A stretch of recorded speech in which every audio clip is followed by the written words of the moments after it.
Next speaker, Mr. Stathis Natsis from TERNA Group. Stathis, the floor is yours. Thank you, Mr. Moderator, distinguished colleagues in the panel, distinguished guests, ladies and gentlemen. Since I'm coming from the industry of construction and energy and being active in different geographic locations, I will try to give you an insight of the opportunities which are existing in the infrastructure and the energy sectors in not only in Serbia and the regional markets, but also in markets where Serbia could possibly address and export its capabilities and capacities. I will very quickly travel, actually. I would like to do it with Air Serbia, with the wings of Air Serbia, but I hope that this will happen quite soon. I will travel with you very quickly to North Africa, Sub-Saharan Africa, and the Gulf countries. North Africa, at this stage, is seeing a political turmoil. Unfortunately, countries like Egypt, Libya, Tunisia are not there. Definitely, when they will be stabilized, the opportunities will be huge for the development of such projects. Definitely, Algeria is a booming country. There is a huge volume of works, although it needs French-speaking human resources, banks to support the companies, and local partners who will support foreign companies in the very difficult and complicated environment of the public sector, the Algerian public sector and the administration. The Sub-Saharan Africa, I would say that the high flyers are right now Nigeria, Angola and Ghana, lately Tanzania and Mozambique, where huge resources of natural gas have been found. There are a lot of projects related to the energy, oil and gas, transmission lines for electricity, distribution of water, water treatment projects. The market is dominant right now by the Koreans, the Chinese, and the South Africans, but there is a large room for countries and companies like Serbia and Greece being competitive and having very good, highly educated and competent human resources. I think it's a very good opportunity to search and to expedite the African market. The Gulf countries, I think they comprise the hotspot globally for the development of projects. Qatar, the Emirates, Saudi Arabia, Kuwait, Oman, Iraq are booming with projects. It's an unprecedented volume of works globally. Qatar is preparing itself for the FIFA event of 2022. It is an agreed and decided policy to invest their money in their countries, primarily. And this is not only valid for Qatar, it is valid also for Saudi Arabia and the other Gulf countries. Saudi Arabia is investing billions of dollars in all sectors, oil and gas, upstream and downstream, industries of all kinds, railway lines, metros, in all the cities of Saudi Arabia, hospitals, universities, housing projects, just name it. Dubai, if they get in November the Expo 2020, then they will fly high. And Dubai will be again the hub of development. Abu Dhabi is carefully and quite prudently developing itself with a lower pace, but they do have huge projects. And of course, they are trying to invest internationally, and this is beneficial for Serbia, as we see it now happening. What is the recipe for Serbian companies to address these markets? A, development effort. You have to look at the markets and expedite and see what it fits with your capabilities. B, state support. The embassies have to support the companies which are addressing these markets. Ministry of Development or Finance or the Ministry of Foreign Affairs should support the companies. Local partnerships should be developed. This is very important. And other joint ventures should be also formed. Probably Greek companies which are already there can team up with Serbian companies in a joint venture forms and tender for projects. And if successful, then you have a direct operation in these countries. Last but not least, the banks. Companies should have a support from the banks in order to raise bonds and guarantees and facilities for the projects. It is a fantastic opportunity that you have the Emirati Bank established here in Serbia. This is a fantastic opportunity, I think, because in this way you can find collateral interests, and definitely the Serbian companies, the healthy one, can be hugely supported. I will now come back to our region here. Here in Serbia and in the region, you have projects mainly financed by the World Bank, the European Investment Bank, and EBRD. Countries which are already members of the EU are financed by the relevant and the respective programs of the EU, like in Bulgaria and Romania. Countries which are under the accession to the EU, as we assume and we hope that Serbia will be, then will be enjoying financial memoranda, which will include infrastructure and energy projects to be financed.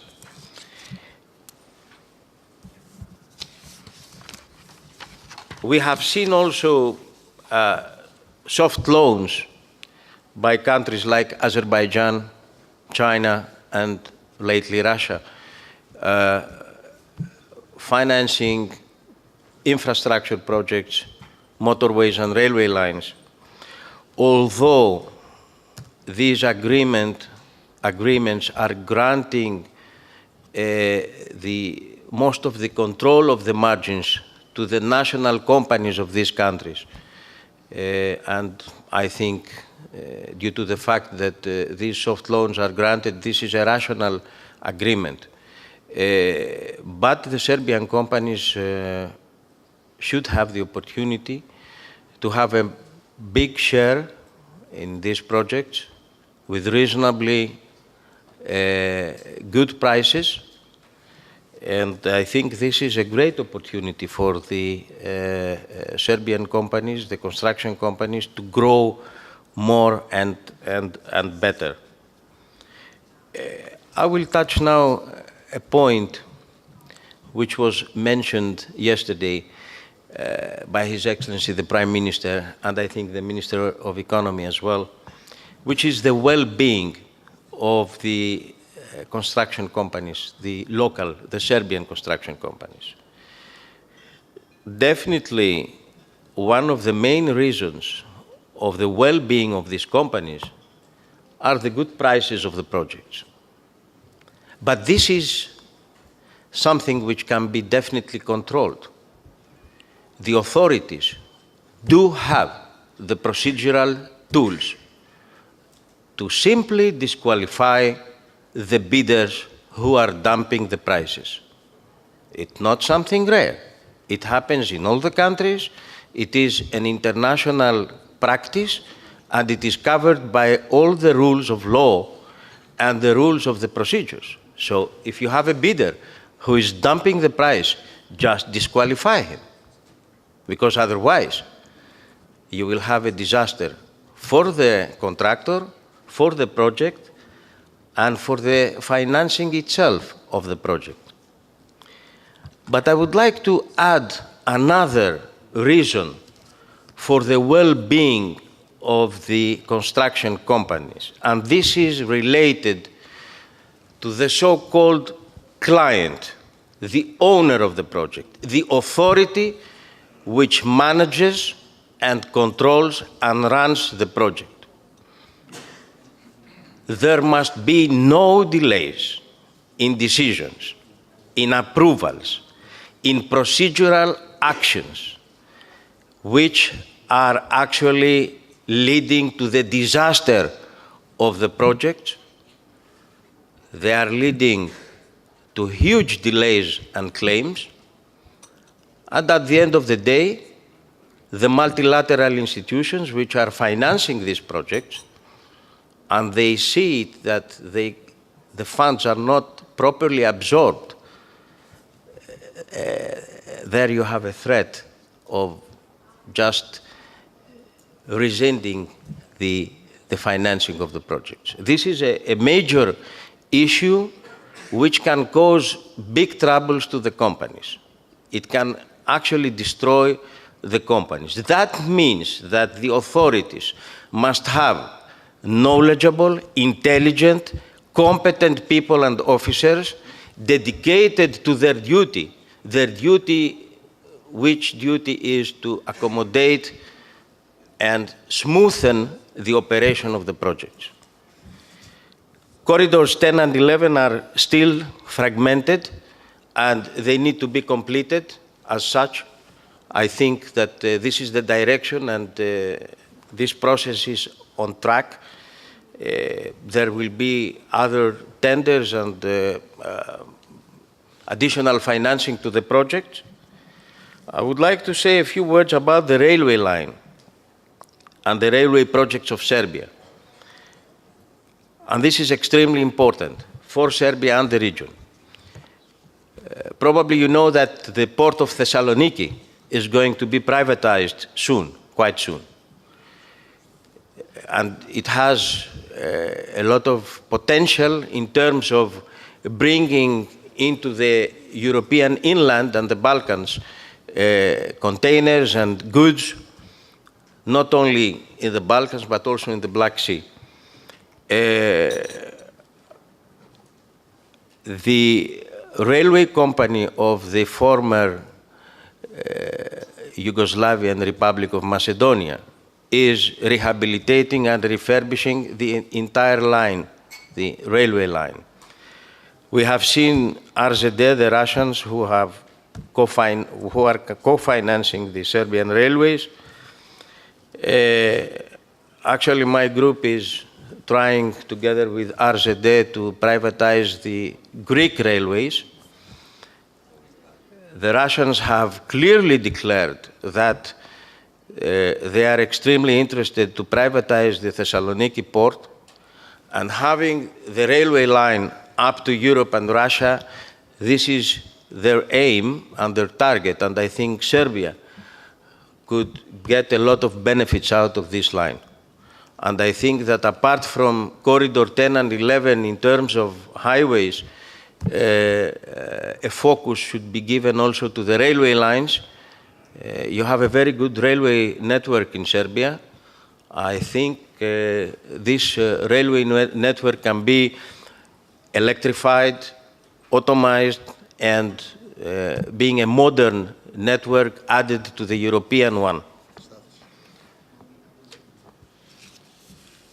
I will say 2 words only about the PPPs, the public-private partnerships. I don't think that this is the case in these moments of the recession, of the bad liquidity of the banks. The only smart idea is to give a concession for a facility, for instance, a motorway, for the operation, maintenance, and exploitation of the incomes, in order to guarantee that the income from these facilities and from these projects will repay the loans. Thank you very much for your attention. Thank you, Stathis. Thank you. Minister Dinkas would like to make some comments maybe later, but let's proceed. Yes, let's proceed. Thank you. Actually, Mr. Natsis, because he was born in Cairo, he speaks extremely good Arabic. He travels there for very many years, so he has a deep knowledge of the whole situation, and your comments, Stathis, are extremely valuable, and thank you. Ambassador Kirtcheva, you are running these last 3 years the Vienna Economic Forum, which is an important event, a gathering of many business and political leaders. The floor is yours. Tell us more about the Danube cooperation as well, as you call it. Thank you, Mr. Chairman, gentlemen, ladies and gentlemen. I'm really honored to be here and to speak today about the experiences of the Vienna Economic Forum. And I realized in these 2 days, yesterday and today, that many people are speaking about this event like Greek-Serbian event. So I'm Bulgarian, but I'm feeling in the minority to present Vienna Economic Forum, and it is really my honor to be here. Please allow me to shortly introduce Vienna Economic Forum. For the beginning, Vienna Economic Forum was founded in 2004 in Vienna, and is according to the Austrian law of association. The aim was at this time, 2004, and still today, to enhance the interests of the Austrian investors, for the beginning all the Austrian investors, in the countries of Southeastern Europe, and to show that on the Balkans we have highly qualified people in possession of an inexhausted and positive energy. I want very much to underline that I'm really very convinced that we, from the Balkan, we have this energy, if we so can regulate this energy in the right direction. We wanted to stimulate and support the economic cooperation, and not only with, but without, and without foreign influence, and between the Vienna Economic Forum member countries, and thus to contribute to a common Europe. This is written in our aims from 2004. The member countries of Vienna Economic Forum now, they are Albania, Bosnia and Herzegovina, Bulgaria, Croatia, Fyrom, Moldova, Montenegro, Slovenia, Turkey, Ukraine, and Kosovo. And here I would like to inform you that Serbia was founding member of Vienna Economic Forum, and we had our Belgrade meeting in 2006. And I'll be very happy and feel very honored when I return back to Vienna from Belgrade with the message, Serbia has readopted the membership in Vienna Economic Forum. Let me inform you that the board of Vienna Economic Forum has invited Serbia to become a member country again, and Prime Minister Ivica Dačić to become a patron of our Patrons Committee, together with his all colleagues from these countries, the countries of Vienna Economic Forum. And I hope very much that this will happen very soon. Vienna Economic Forum has developed, and I'm proud that in 2011, Vienna Economic Forum has received the status of an international non-governmental organization, and after that in 2012, the Economic and Social Council of the United Nations, ECOSOC, granted a special consultative status to Vienna Economic Forum, so that we are open now not only for the countries from the Balkans, from Southeastern Europe, we are open to the whole world from Vienna. And I'm very glad to inform you that some days ago, 3 days ago, Lithuanian also wanted and has written his aim to be a member of Vienna Economic Forum. What I want to underline is that Vienna Economic Forum misses the Republic of Serbia as a country and Serbian companies as members, and I'll be pleased to welcome soon very good companies from Serbia with a good name. Is our aim to have companies with good name and good reputation. Until this moment, we have a strategic partner with a memorandum of understanding from Serbia, and this is Foreign Investor Services DOO. And I'm very proud to see Mr. Dr. Milan Parivodic, who is our long-time partner of Vienna Economic Forum.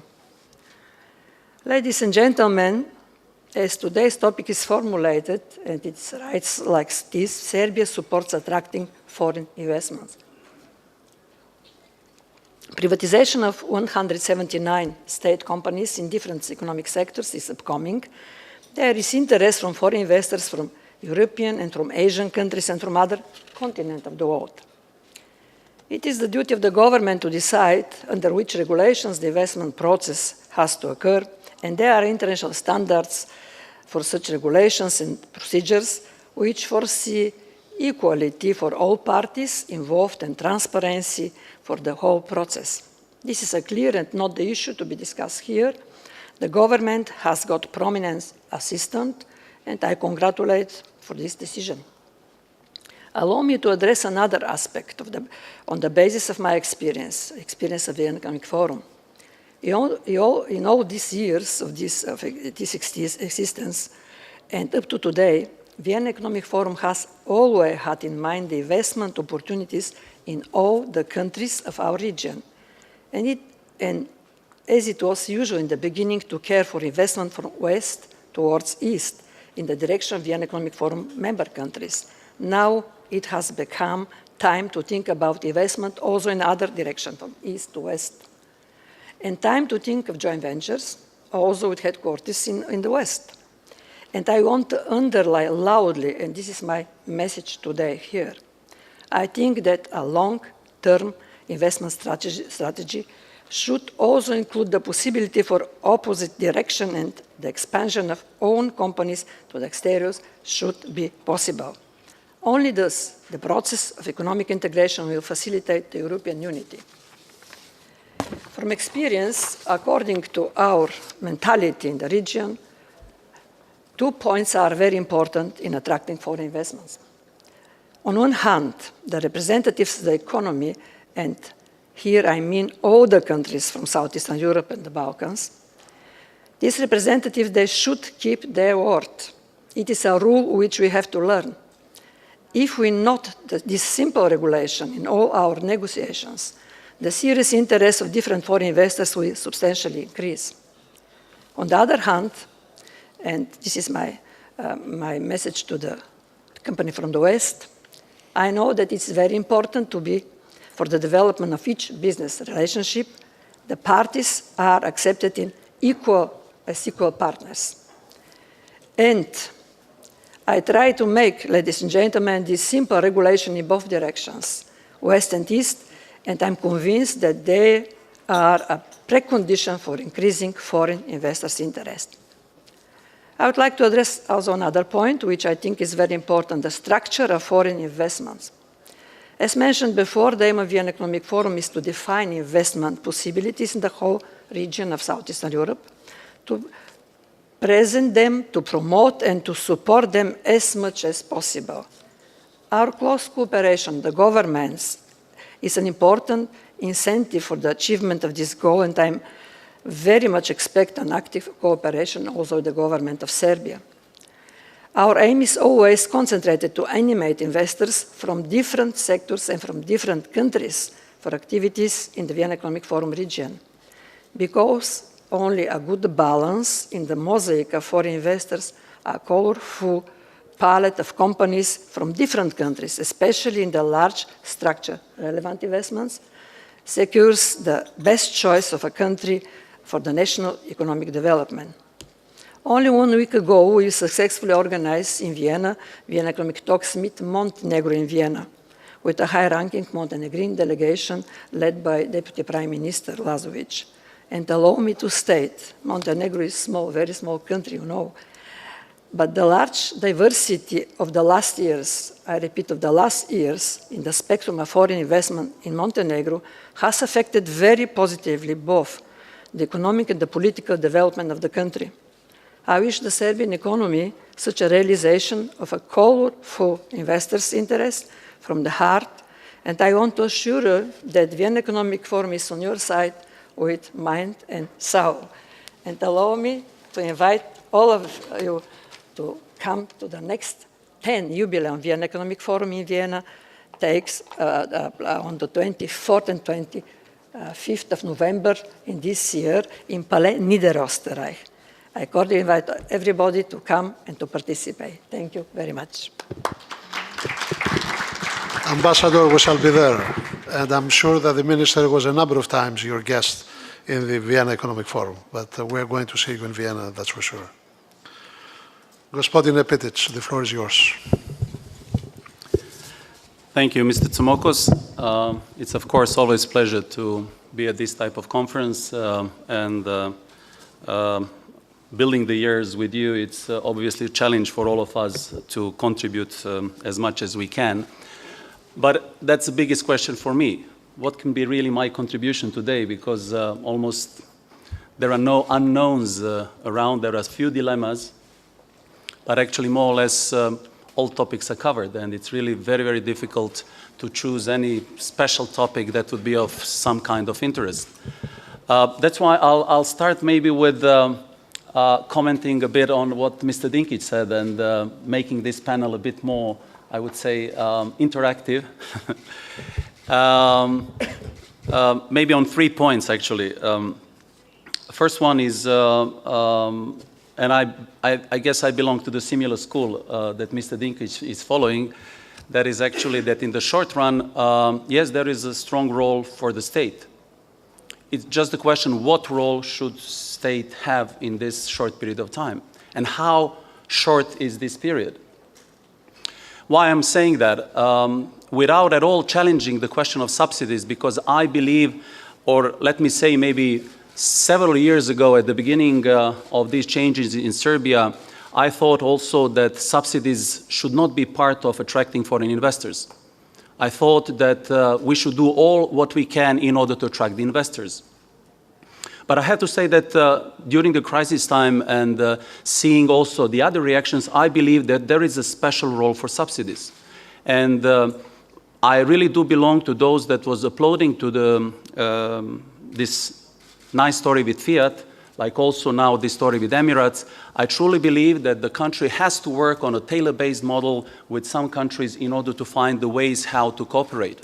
That's why I believe that there can be a strong push, another strong push from Emirates if the things really happen at the level, at the magnitude that we are listening these days. But then, of course, it's another question, because we all also know that state may be inefficient. And that is the question, how we can actually provide and secure that the usage of funds is efficient. Because there are, like these good examples, there are a number of examples in which the state has been shown being very inefficient, actually wasting the resources. So it's the question, how to find the model, how to find a type of control of the usage of the resources, and how to improve the efficiency of the state. So these are obviously not the same issues in a sense of where we are spending money, but they actually the same question. Where the state should spend money and how to control. So that's the first one. And then I'm coming, of course, to the related issue. It's we bankers like this story about cheap funds. I love that. I mean, this is really something that we all adore, cheap funds, you know. But it's a question, there is no cheap fund. It's just the question, can you repair or not, and how you use the fund. If you don't use properly the funds, it's also expensive resource, less expensive than with an interest rate of, I don't know, 5–6%. But again, it's very expensive. So it's good to have cheaper funds than currently at the market. But again, it's the question, how do we use those funds? And I'll come to that afterwards. And the third question is actually, and the third comment, is on something that Mr. Dinkic implicitly put as a part of solution, but actually showing that the solution is at least also on the second option on what to do. He started, and I love those charts, I have to say. I said to Mr. Laganin, they are very impressive on the way how the story on Fiat, on ICT, on agriculture, how it looks like, and really those red spots are very, very impressive. But then you came up with one slide at the end, saying if we did something on 3 spots, including tax reform, including building permits, labor law, and things like that, we would have had this year, instead of 2%, 4% growth. So can you imagine where is the real source of growth in this country? I'm not saying forget subsidies, but I'm saying definitely focus on this road that is changing the environment, making it much more competitive and making it in a way attractive to everybody, not only or mostly to those that are currently attracted here by a number of things. It's not only money issue. I'm more than convinced it's not the issue of only subsidies. Otherwise, nobody would come here just for the sake of subsidies. But subsidies are obviously that cherry on the top that are bringing those investors here. So what I'm saying is, I don't think that today these are two diverged roads. They are, I would say, converged, but you just have shown where is the real truth, where is the real science, if you want, or where is the real school that is saying competitive environment is bringing what you want for the future. Today, okay, spend money wisely in order to have investors, in order to come to all parameters that you have shown, and I think it's good. So these are 3 comments, and I'll come now to my another 3 points that I wanted actually to express today. So where I see the biggest problem today, and I'll start with that. I'll say a few things about risks, because again, for bankers, question of risk is something that is crucial today. And the third one, where is the breakthrough? For me, we have today, for instance, we can pick up always good news. It depends which side you are taking. If you're trying to be a professional, you cannot close your eyes in front of, I would say, good, positive developments. One thing is recently announced, Professor Savic is here, being the chairman of Board of Governors. So he's representing the institution as well, that has announced that after several years, or I don't know for how many years, we are having the inflation around the corridor that we are targeting. Actually, it's tremendous development. It's below 5%. Somebody can say it was done sacrificing something else, some other things.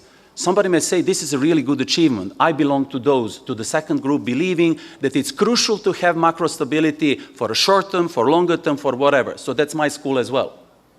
So I don't think it's good sacrificing macro stability for achieving some other things. I believe we can achieve other goals, but not sacrificing macro stability. Another one is once you're looking financial markets. After some period of time, we had, I would say, a rising country risk, assessment of the country risk that was, of course, expressed in CDSs at the markets, and also about expectations. What can be the interest rate of the bonds if we issue in euros or dollars? In the last few weeks, CDSs have gone on 5, 7 years, 10 years even, have gone for 100 basis points. Does it show that the risk perception for the country is lower? Not that much. It shows actually how fragile we are on the external environment, how fragile we are on things happening on dollar-euro market, that actually the continuation of Fed policy and actually of not stopping this quantitative easing policy is relaxing the situation in the emerging markets. So we are still very fragile environment with potentials. And that's my definition of Serbia. We are fragile emerging market with potentials. And so what is the crucial problem for me? It's uncertainty. Uncertainty is the crucial problem in Serbia. And we are dealing with this issue now for years. And uncertainty at all levels. It's uncertainty at the level of politics, although there are some fixes inside, but still, again, we are talking about elections in Belgrade that is 25–30% of the total of Serbia. We are talking about elections on the Republican level. And of course, it's maybe a good exit, but it also brings some other issues at the table. It's the question of the strength of the coalition, it's the question of how willing is coalition to make the reforms. So these types of things, it's the uncertainty at the level of public sector. What will happen with the public sector at the end?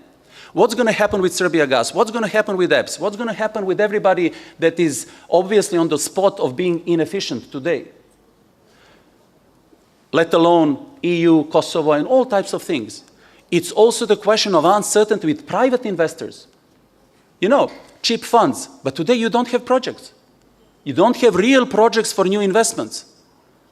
We in the banks are actually doing mostly reprogramming and few small investments. So we can have funds, but the liquidity is not the problem today. There are funds in the banks. And you know, it's absolutely a false statement saying that it's the problem with interest rates. No. No. If we compare our interest rates with the risk versus return, for a good project today you can find for 3% company getting the interest rate. Is it that huge interest rate? Of course not. It's comparably okay with the countries, not in the region, in surrounding better developed countries. But the problem is with those that are not on the spot. Small and medium-sized enterprises, startup companies, some venture capital funding, inventors, those that are drivers of growth. They are actually those that are facing high interest rates for a number of reasons. One of which being that banks don't want to deal with them in a sense like with the big companies because it's very cumbersome and it's costly to deal with them. And you have to, of course, then to have a high interest rate on that. So one solution for the government, again, at the time I was talking with Mr. Dinkic, is I believe it can help. These are guarantee schemes in which some funds should be devoted to share the risk on those companies that actually banks are not willing to lend on a very attractive interest rates. So for us, it's crucial, the risk. So uncertainty is the problem for me, the biggest one. And why as well? Because once you're looking on the investments, there are two elements that are bringing investors potentially to invest. One, locally, it can be interest rate, that's by theory. If it's low interest rate, it should bring more investment. You see, there are some countries that are not having that. Can we recall some countries like Japan, if you want, that there is so-called liquidity trap? You can put as much as you want interest rate, there are no investments. The second one is crucial in the situation like today, it's investment perception. It's investors' confidence. And there is no interest rate that can offset this investor confidence. So I think this government has, whoever will be, has to work thoroughly on raising the investor confidence, including local private investors, because today they are, I would say, crowded out by a number of reasons, one of which being, as we know, this is non-transparent fight sometimes against corruption. It's very good that this story has been open, but not via tabloidization. So today in Serbia, there is much to be done in order to bring private investors as well. We can talk about foreign investors, but you know how much we have to fight for a new foreign investor. Mr. Dinkic knows that. Working with the guys from Emirates, it's not an easy job. They are not those that are spending money without reason. And we have here thousands of investors. So these are those that should be moved toward new investments. But you know, if I don't know what will happen tomorrow, if there are no signals what will happen, if there are no anchors in my understanding of the environment, I will not spend money. That's precautionary savings. You cannot fight against that unless you open the Pandora box and raising the confidence. And how you can do that? Of course, by putting the pillars in the system. What you really want to do. I think there are solid signals today in a sense of on the side of the public finance, still wait and see on the side of the economy measures. So we'll see what will happen. And you know, I think much has to come on raising another question, that is the question of efficiency, that brings us actually to the question of competition. How competitive we can be. What are the elements of Serbian competitiveness?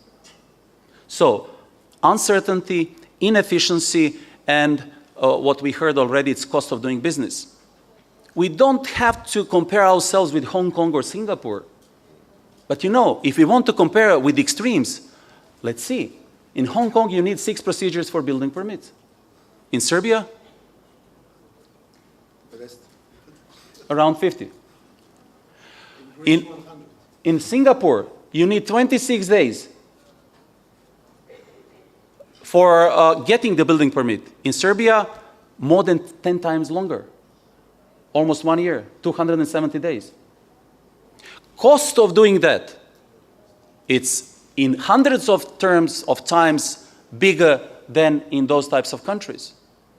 If you have to do, and I'm glad that we are expecting these changes in tax administration, but today you are spending 35 working days to fill all company on average, to fill all those paper sheets in order to submit what is asked from tax administration. So where we are standing, what we want to change. If we change this thing, believe me, in some period of time, subsidies will be passed.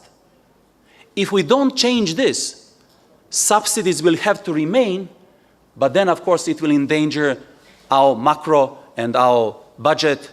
And, of course, once the crisis will finally be over, at the end of the day, you will have maybe some other countries that will just appear in a sense of saying, hey, we have done our job in the meantime. So are we going to be those? That's the biggest question for us. And I just hope you know that with these measures being announced these days and some things to happen, famous structural things that actually we will talk much more about, that we are closer to Hong Kong and Singapore than to the others that are today still far, far behind us. Thank you. Mr. Pitic, thank you very much. I told you I'm an admirer of yours. Your thinking is very clear, and I think your comments are extremely valuable. I would like to make a plea to Mr. Laganin and Mr. Koutsivitis, if they could possibly, speak for 5-6 minutes so that we have Minister Dinkic to respond to some of the topics we raised here and give time for the next panel. Mr. Laganin. Okay, thank you very much. This doesn't make me any easier to save your time, but speaking after all my predecessors, they gave me actually a great platform how to start, and I will try to give you actually some data. And they are explaining perception versus reality when Serbia is concerned from the investor's point of view. When investors looking into South and Eastern Europe, the perception, or to be more precise, 1 of the 100 will say Serbia may be a right choice. And the reality is that 11 of them have project in Serbia. Or to give you some comparison, in FDI by country, looking into European countries, where Serbia is ranked as the 11th country in Europe by number of projects, or even better, as the 6th country in Europe by jobs created project. So what can be conclusion? The only thing that government have to do is to more educate business leaders about the investment opportunities in the country. This bringing me to the second really important fact, and that is ladies doing business from World Bank. Every consultant that's running investment project will have doing business as a source to recommend or not to recommend the country. If we look the position inside, we will find out that almost all our neighbors are ahead of us. Macedonia is 23rd country on the list. Montenegro 51st, Hungary 54, Bulgaria 66, Romania 72, Croatia 84, Albania 85, and then coming Serbia on 86th position. This is something what is a homework for everyone who want to see new projects and who want to improve actually the climate. This is the only way how we can move forward. So instead of conclusion, I can only reiterate what gentleman said before me. We have to have as soon as possible new labor law. We have to have new law on urban planning and construction. We have to improve efficiency of our judiciary. We have to improve services that administration is providing. We have to improve custom clearance. We have to do a lot of things inside the house if we want to see someone from abroad to come here. Thank you very much. Thank you very much, Mr. Laganin, for saving also a little time. I know that these thoughts are primarily from your trips all over the world, and that these are comments that you receive from a number of investors. And I'm sure that the situation will improve in the next few months. We'll see. Mr. Koutsivitis, the floor is yours. Thank you for hosting us here for the second year, and please go ahead. Actually, it's a pleasure and an honor for us to have this conference being organized here. Very carefully to Mr. Pitic before, I would like to confirm what he mentioned about the confidence that the foreign investor needs to have to do such a transaction and to make a huge investment in a foreign country. Going back to 2006 when we acquired this property, actually this watch has a really big value. I would like to use the opportunity for the next 5 minutes to present you actually the privatization case of Metropol Palace, a project that is considered to be a successful privatization and one of the biggest investments, foreign investments in the tourism industry. And going back to the privatization case, I would like to start with the following observation, that slowly Serbia, with all these huge, positive developments, going closer to the accession in the European Union, there is actually an issue placed in the agenda which is related with all this transition to a much more free economy. And to this transition, actually, towards a free economy, privatizations constitute and consist a very great and critical role and element. It is to admit that actually always a private firm is more competitive, more efficient, identifying new markets, new strategies, having new management techniques. Government was never famous, was never very popular for being a good manager in no country. So it is, we all have to admit that this is a very good direction for a state to go in this process and make privatizations. The experience actually that we have in the world through socialist or communist regimes indicates that no significant economic progress can take place on the basis of social and state property. That's why I fully believe that privatization of Metropol Palace consists a unique good example of how government can raise revenues from the sale of state assets, boost further investments with a huge refurbishment that took place here, collect taxes, create jobs, adding also value in the respective sector of the economy. Just to highlight that it's not only about the taxes and the jobs, it's also about this added value that I mentioned before. With our company, we brought actually Starwood, which is one of the biggest American international hospitality chain. We brought the brand of Luxury Collection Hotels, which is a global brand. And this is actually a very good development for Belgrade and for Serbia, since we're talking about a company with a presence in 100 countries, a company that has 1,100 hotels all around the world. So it's really significant to have a footprint in Belgrade and in Serbia generally.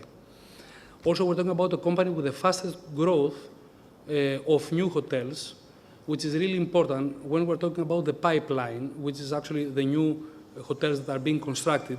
So this is the biggest pipeline with 400 hotels all around the world, and it is really important that Serbia and Belgrade has one property belonging to this hospitality chain. I think that apart from the global growth of this hospitality chain, this partnership and this affiliation with the Starwood help us also to receive some international awards that actually gives us some recognition in the international tourism sector. International awards from the Golden Nast Traveller and the Wallpaper, the British magazine, and all these things create a very good reputation for the city of Belgrade. Coming now to the tourism as a factor of economic growth and giving some data related with the positive effects that investments in tourism and tourism can have for the economy. We're talking about a huge market. We're talking about a market of $1 trillion, 1 billion travelers, and this industry can make actually around 2 or 3% of the GDP globally. I'm giving you this data in order for all of you to have the ability to understand what is the potential also for Serbia. And in this question that is it possible for the Serbian economy to have a positive economic impact, we say yes. Because following the economic crisis, countries that need to experience a significant recovery, like Greece, like Serbia, or like other countries in the southern Eastern Europe, must take advantage of this increasing demand in the tourism, both domestic and international, and help the growth of their economies.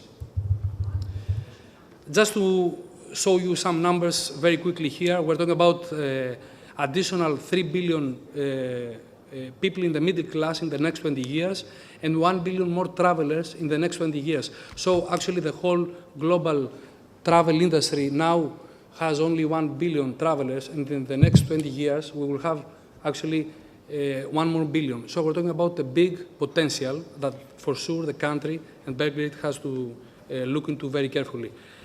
Going very quickly to actually our future plans as a company, we have actually a big project that is coming with the help of and the support of Eurobank. It's actually the biggest conference center, the biggest hotel conference center in the city.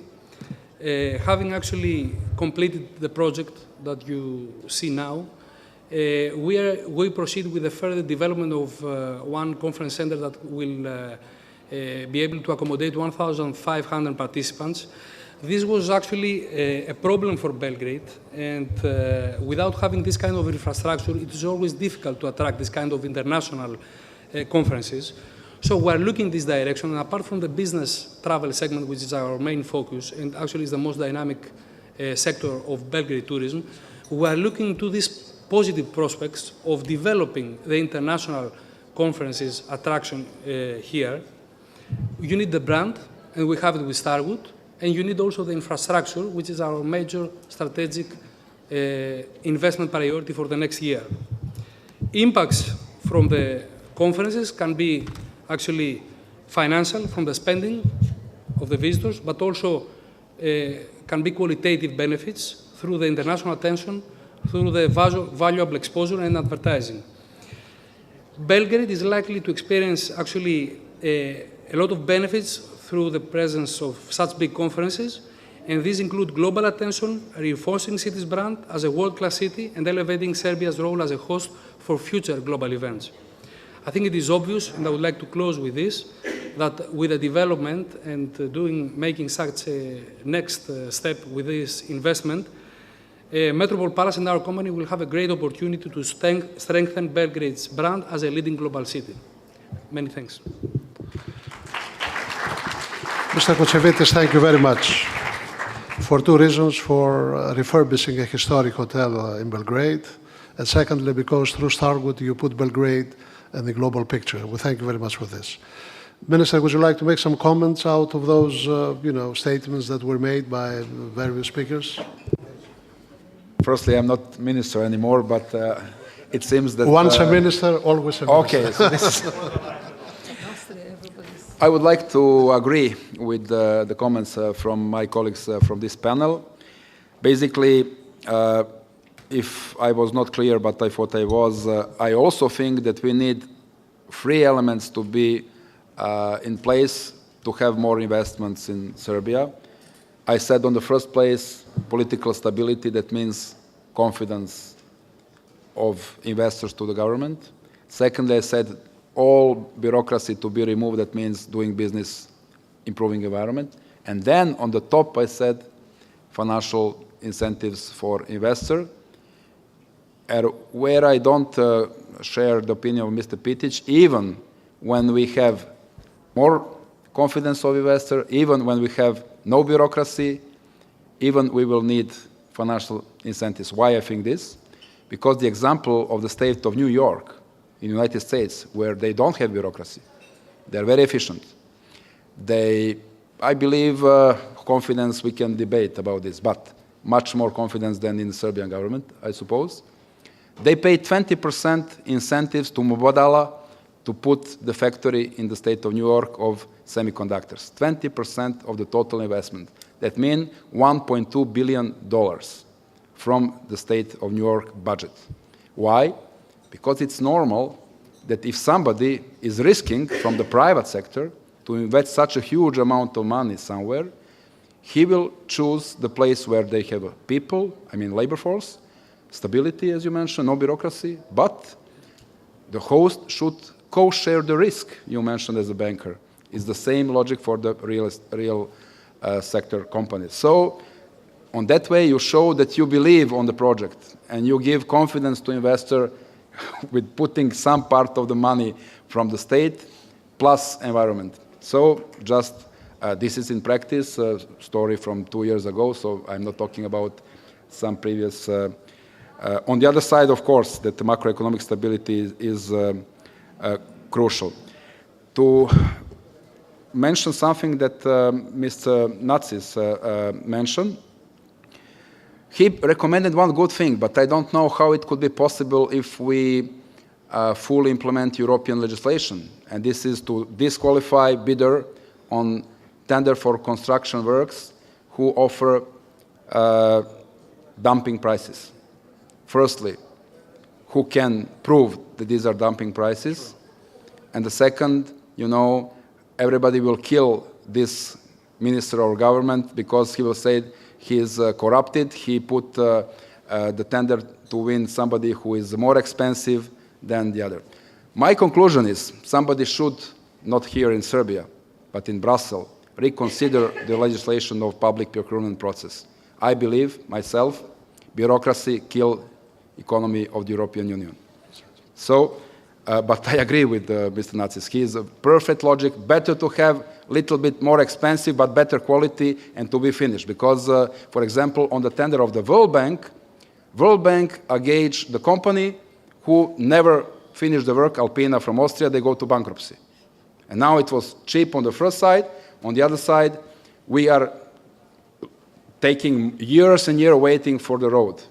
And now what is more expensive? It's more expensive the losing of the time because we don't have the road and opportunities for not only transport but for industry to be developed along to this road. And the last thing, thank you to our host to show that Serbia increased income from tourism to $1 billion last year. And when I became minister for this area, it was 300 million. It was 2007, so 3 times more.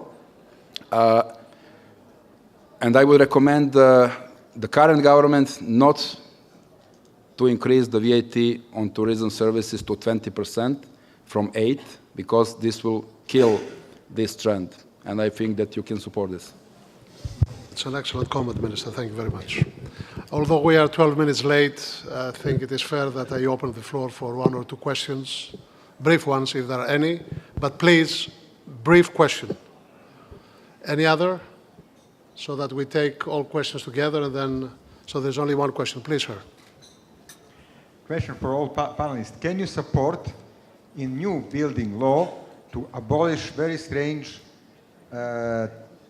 taksa za naknada za uređenje zemljišta?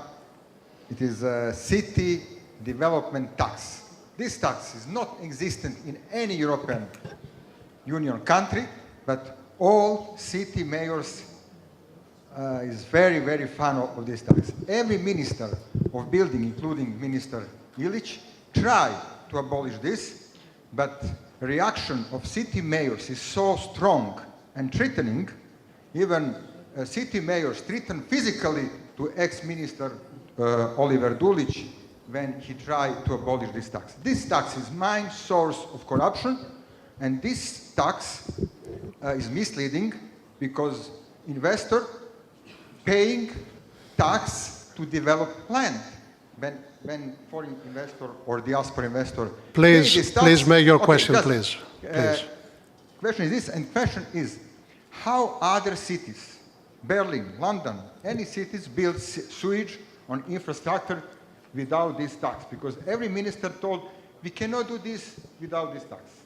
Thank you. Thank you. Belgrade is the most expensive city for building permission in the world by World Bank. Why is this situation? Thank you. Any other question?